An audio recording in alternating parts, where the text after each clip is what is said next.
So, for the second episode on my channel, I'm going to talk about books that are perfect for people who don't usually read. So, I'm going to talk about three books. Each of those are really good for people who don't read because they're easy to read and they're easy to catch on with the ideas.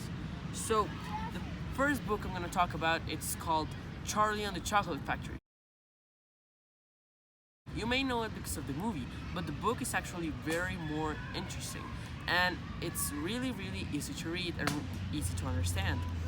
I recommend this book for anyone who is, well, of course, really young because it's a kid's book actually, but also who doesn't read and wants to start doing a little bit of hard reading because it's kind of a couple hundred pages book.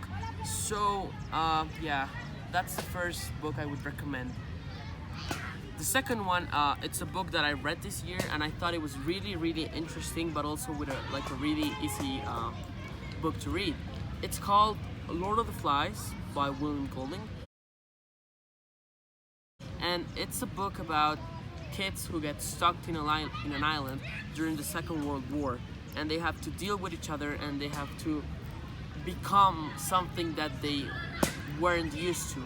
And I really like this book, and I think it's really interesting for people who don't actually read a lot because it doesn't have a lot of hard vocabulary and the ideas are really simple and really raw. The last book I'm going to talk about, it's called The Hound of Baskerville by Sir Arthur Conan Doyle. This is the author, if you didn't know, that writes the novels about Sherlock Holmes. This one isn't the exception. So, in this novel, Sherlock and Watson have to go to a town to solve some murders that have been happening. However, people in the town they go to in England think that the murders are being cautioned by a hound. Of course, Sherlock doesn't believe that, and Watson neither, because it's like really apart from reality that a dog, a hound, can cause two murders and even more throughout the book.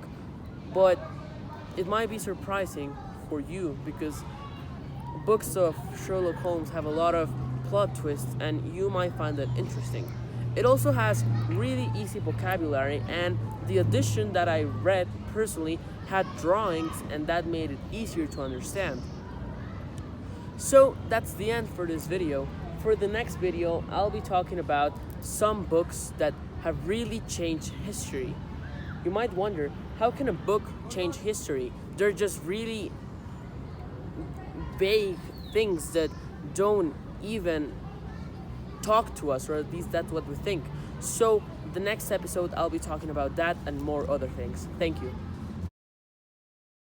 And for the bonus, since this video it's really short, I'm gonna talk about my 3 favorite authors of all time. So how do I pick a favorite author? Well, it's not just based on one book. I have to read a lot of books from this author to define it as one of the ones that I most like. So, my 3 favorite authors without an order would be Ernest Hemingway, who's written really good books, and I like them because they have this deep message that throughout the book just keeps growing bigger and bigger. Another author I'd like, it's Dan Brown. He writes the Da Vinci Code or The Origin and all these mystery books. He usually uses the character of Robert Langdon, and this is a guy who knows a lot of history and everything, and he solves crimes. I really like this because I think it's something different to show intellect as a mean for strength and to solve atrocious things that like the ones that happened on those books. And the third author I really like, it's Gabriel Garcia Marquez. Of course, because he's Colombian, so I can really intertwine with him and connect to him. But also I like his books because he tells in a really nice way, for say, the tragedies that have been rooting our country for years and years. So I really like the way he can represent such evil things in such a magical realism way. That's the name of the genre he writes. Thank you.